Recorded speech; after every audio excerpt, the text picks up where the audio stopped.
Okay folks, so just to finish off, just a short little video again, we're going to go back into Google Maps and look, we're at Rio. So again, think about the site of this area. This is the ocean and then there's an inlet here, okay? This is where the photos were from earlier. So if we zoom in a bit, might be a little bit slow, might be going a bit too fast for it, okay? We have the area down by the water. So the CBD area is just around here, and this is the nice fancy area. And then all this green patch, now these aren't parks, these are mountains that are too steep to build on.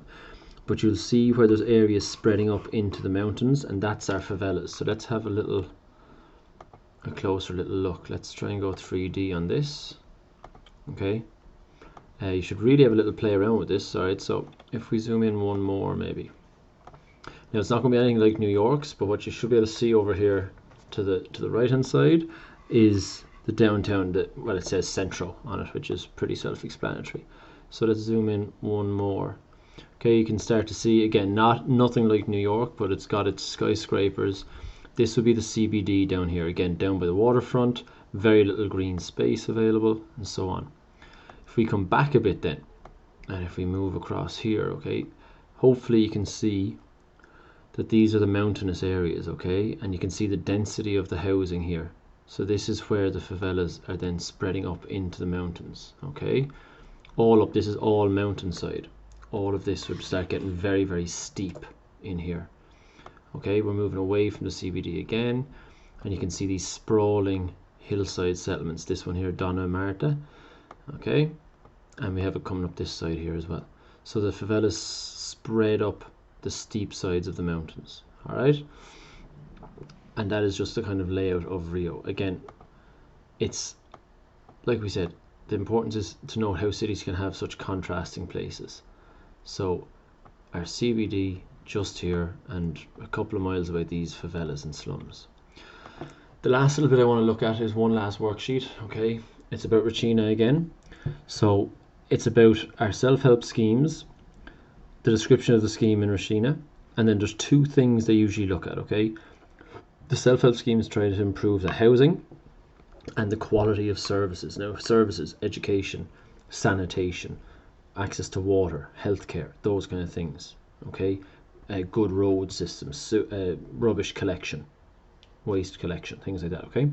Now, if you can't print this out, unfortunately, we're going to have to write these two boxes here. Okay, so this one and this one you can add to your notes. So, description of the self-help schemes. Alright, so what are they like in general, not just in Regina? So where groups of people are encouraged to build or improve their own homes. So it's a self-help, do-it-yourself kind of thing. Each group does the basic work like digging foundations and so on. The government provides materials like bricks, tiles and pipes. Alright, so it's a self-help scheme with the government helping a bit. The money the government saves by getting local people to provide workers or labour is used to provide other things like electricity, clean water, schools and so on. Okay, so it's a big effort. Then this is just a description very, very briefly of what happened in Regina. So wooden buildings turned to brick, water pipes for clean water, streets widened for emergency services and rubbish waste collection. 1,000 new homes have been built, so proper buildings. Schools set up, basic healthcare. All right. These two boxes down here go into a lot more detail. Okay. The aim is to try and improve people's quality of life. So obviously if you can educate them, they're likely to get a better job and earn more money and get out of the slums. Okay, if people are healthier, they live longer, they can work harder, they don't have to take as many days off, and so on. Okay, if people are wealthier, we all know they can move out then. So just these notes here from these two boxes, okay? And that is our comparison between CBDs and the poor shanty town ghetto slums of the cities of the world today. All right, no assignment with today's work, just make sure you get all the notes down.